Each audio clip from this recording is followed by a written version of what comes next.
சாய் பக்தர்களுக்கு என் அன்பு வணக்கங்கள். ஓம் சாய்ராம். என் அன்பு குழந்தையே, உன் குல தெய்வத்தின் மனதில் இருக்கும் வேதனையை உன்னால் மட்டும்தான் சரியாக்க முடியும். உன்னிடத்தின் தன் வேதனையை சொல்லி உன் குலதெய்வம் என்னிடம் அனுப்பி இருக்கிறது. உன் குலதெய்வம் என்னிடத்தில் சொன்னதை கடிதமாக வாசிக்கிறேன், கேட்கின்றாயா குழந்தையே? குலதெய்வத்தின் மனம் குளிரும்படி எப்பொழுதும் நடந்து கொள்ள வேண்டும். குலதெய்வம் மன வருத்தம் படும்படி எந்த காரியத்தையும் செய்துவிடக்கூடாது. உன் குலதெய்வம் என்னிடம் என்ன சொன்னார்கள் தெரியுமா? கேட்டு தெரிந்து கொள் என் அன்பு குழந்தையே.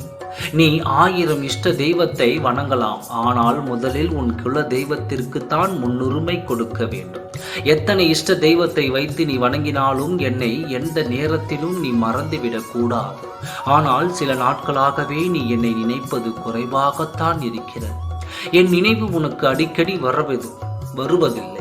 எப்பொழுதும் உன் இஷ்ட தெய்வங்களையே வணங்கி வருகிறாயே ஒழிய உன் குல தெய்வமாக இருக்கும் என்னை நினைவுபடுத்தி கூட பார்ப்பது இல்லை.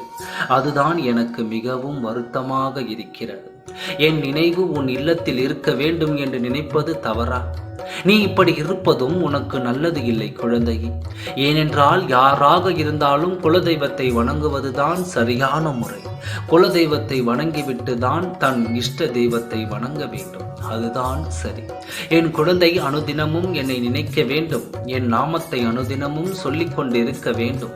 என்னிடம் எதை வேண்டுமானாலும் கேட்டால் உடனடியாக நான் அதை தருவேன் என்று உறுதி எடுத்துக்கிறேன். எப்பாடுபட்டாலும் உனக்கு அதை செய்ய நான் காத்திருக்கிறேன். என்னை வணங்கிவிட்டு உன் இஷ்ட தெய்வத்தை வணங்கு. தினந்தோறும் என்னுடைய நாமத்தை நீ ஜபிக்க வேண்டும். உனக்கு நான் எத்தனை வேகத்தில் எத்தனை செய்ய போகிறேன் என்று பார். நாளை முதற்கொண்டு நீ என் நாமத்தை சொல்ல வேண்டும், என்னை நினைக்க வேண்டும், என்னை வணங்க வேண்டும். அதற்கு பிறகு உனக்கு என்ன இஷ்ட தெய்வமாக இருந்தாலும் நீ வணங்கிக்கொள். உனக்கு நல்லது செய்ய வேண்டும் என்று நினைத்த என்னை தவறாக நினைத்து விடாதே. நாளை முதல் உனக்கு யோக நாள். பெற்றுக்கொள். இதுதான் உன் குலதெய்வம் என்னை சொன்ன வார்த்தைகள். உன் குலதெய்வத்தின் வாக்கை நாளை முதல் கடைபிடித்துவிடு. உன் வாழ்க்கை அமோகமாக இருக்கும். நல்லதே நடக்கும். ஓம் சாய்ராம். நன்றி, வணக்கம்.